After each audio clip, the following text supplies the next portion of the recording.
everyone. So we are starting week 3. This is the week we will discuss positive psychology, which is one of my favorites. Um, one of my favorite things. I do a lot of talking on some of these topics, this and what we'll find in week 4 as well. So let's just go ahead and get started. You don't need to hear a bunch of me talking about that. All right, so positive psychology. It is a newish, which we'll talk about, um, area of psychology, and sometimes it's called this. It deals with sometimes with what's called the science of happiness, or it's called happyology, or something like that. It's much deeper and much more than that, but it has moved us into areas of talking about what makes people happy rather than what makes them sick, which we did talk about in week 2 with Antonovsky's model as well. And so positive psychology kind of builds upon this. Okay, so I want you first to consider this question.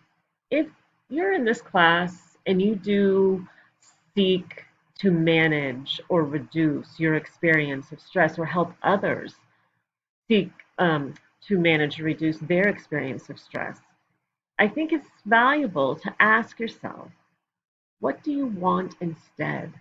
What do you think people want instead? We talk about, I got to figure out how to manage all my stress. I have all this stress and so forth. I just need to get over that. But what is it what is the flip side of that? So just take a second and ask yourself, jot down some words. What is it that you want instead to experience? So when I do this in a classroom or in a talk that I give, I'll get lots of different words. Well-being, health, happiness is a big one. Peace of mind, contentment, all different kinds of things that people want instead of stress. So just think about that for yourself. And then think about this. I would like you actually, if you have something in front of you to write with and write on, just finish that sentence.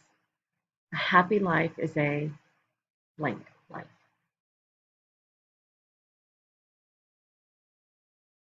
What's the first word that comes to mind for you?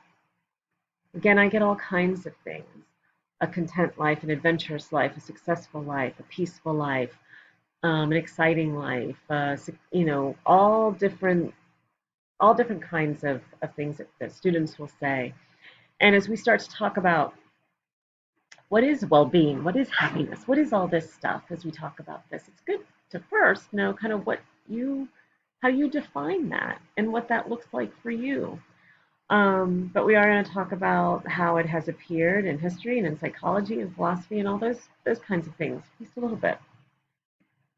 So let's do a little history of happiness first.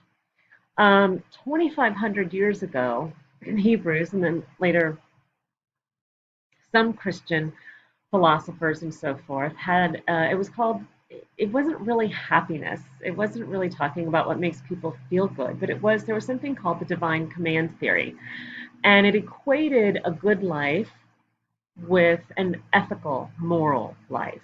Okay, and so, but what that looked like was that what was moral was what God commanded, or whatever the deity in the religion, this could be transferred over. So whatever the deity said was moral or ethical is what was good, and what was moral and ethical, and what should be done. And so, how do you know?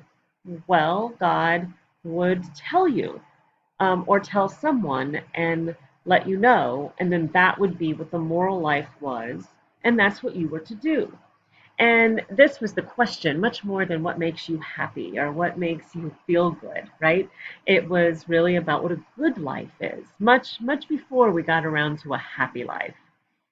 And so the Greeks in the Golden Age, we had something called hedonia, hedonics, maybe you've heard of. Happiness is the experience of positive feelings, pleasurable pleasurable experience, good moods. Like the goal was simply to maximize pleasure and avoid pain. So this came, the Greeks kind of gave us this I think the Roman Empire had a lot of this. So this quote is from 2100 BCE. What you seek you shall never find, for when the gods made man, they kept immortality to themselves. Fill your belly, day and night make merry, let days be full of joy. Love the child who holds your hand, let your wife delight in your embrace, for these alone are the concerns of man, from the Epic of Gilgamesh. So 2100 years ago, this is what was thought of as being like what you should be happy about or content with or want in life is simply the joys of the moment, the joys of the experience in your life, and take advantage of those things in the here and now. So Socrates, 469, 399 BCE, when he was alive, and then when he and teaching, his what he is known for is the idea of know thyself. So we moved from just doing what God commanded as for a good life to sort of this idea of hedonia and simply take for yourself in the moment what was pleasurable and what you could, because the gods were going to take immortality and those greater things, to this idea of know yourself. So self-knowledge, self-awareness, coming to understand yourself leads to understanding what is good and true. And when you can understand what is good and true within yourself, that leads to moral behavior. Again, we're still equating a happy life with a good life and a moral and ethical life. Virtue is what mattered most. Okay. And then we have some Socrates, and then his student Plato, who was lived 427 to 347. They distrusted sensory experience, which would be very much, and they distrusted emotions. So we went kind of from that emotional thing of hedonia to kind of like doing what felt good in the moment to more this cognitive cerebral, so what I was looking for, cerebral idea of looking within, and more a logical idea of knowing what is true and good by looking and knowing the self.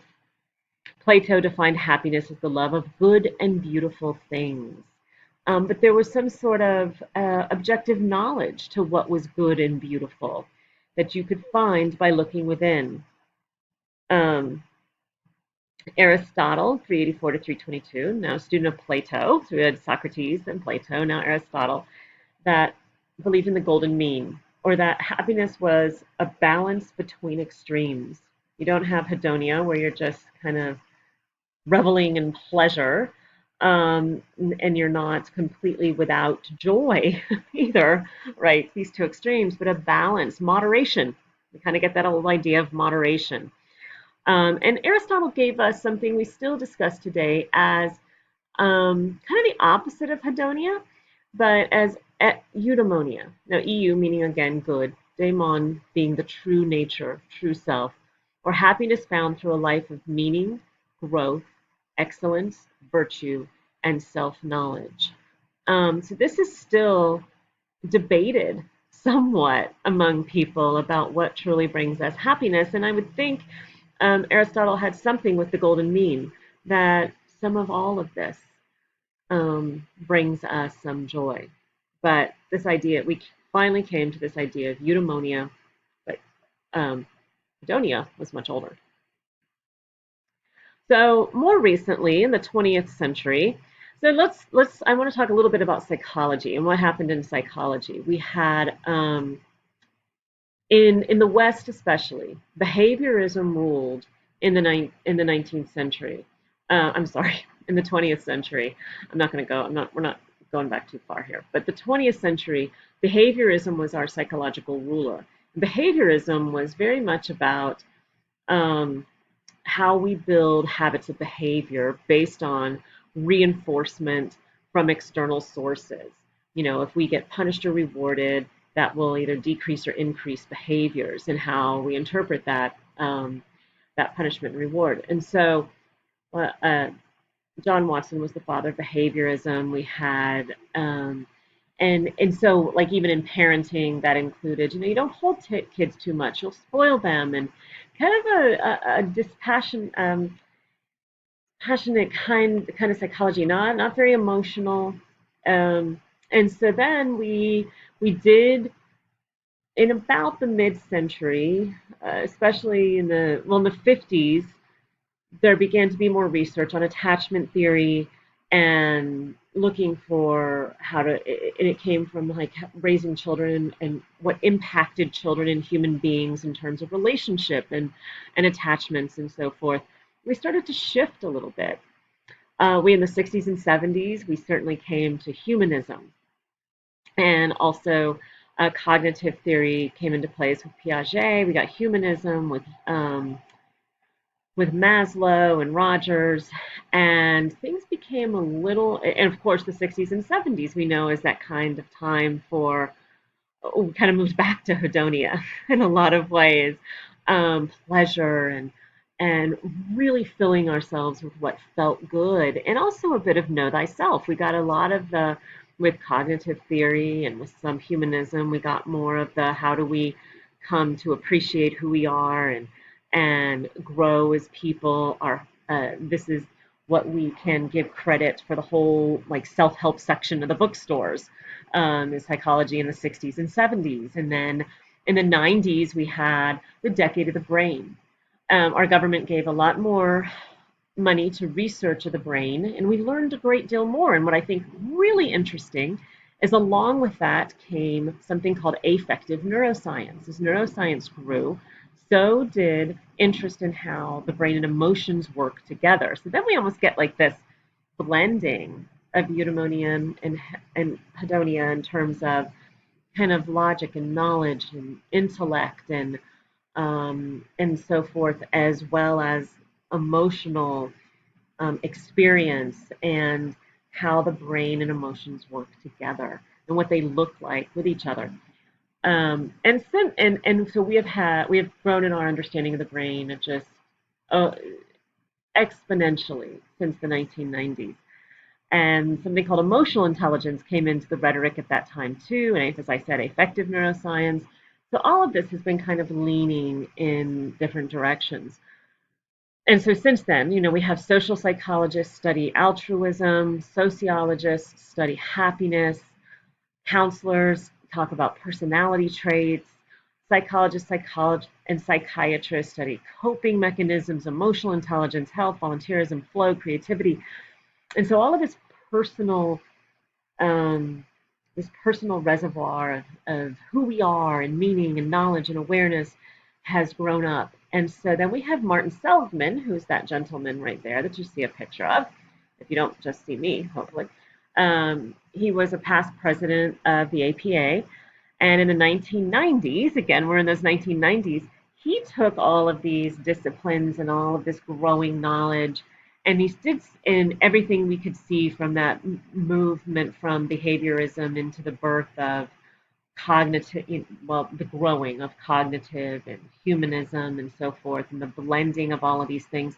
And he brought them all together in something that he called positive psychology. And so, where we found psychology for years and years, and I mean, a long time, a couple of centuries, really looking at what was wrong with people and how to fix them, how to sort of like the whole biomedical idea that we talked about earlier in terms of health, healthcare, and psychology. We were trying to figure out what was wrong with people and how do we make them better? How do we normalize people? It's all been about normalizing, reaching homeostasis, psychological equilibrium kind of idea. Well, positive psychology was more about how do we not just normalize, but how do we optimize people's experience of life? How do we discover, kind of like Antonovsky's, medical thing, not just what makes people okay, but what makes them thrive and what makes them happy and what makes them well and, um, make the most out of life. And so that has been the calling of positive psychology and how we lift that up in our knowledge. So I'm going to stop this here and then we'll take up with this. So think about this before you turn on the next one. What do you think determines happiness? And if I was to say to you, what percentage of your happiness do you think is made up of the circumstances of your life? What percentage of your whole big pie of happiness is dependent upon the circumstances? So that would be your job, your relationships, and so forth. So think about that before you turn on the next one. Bye.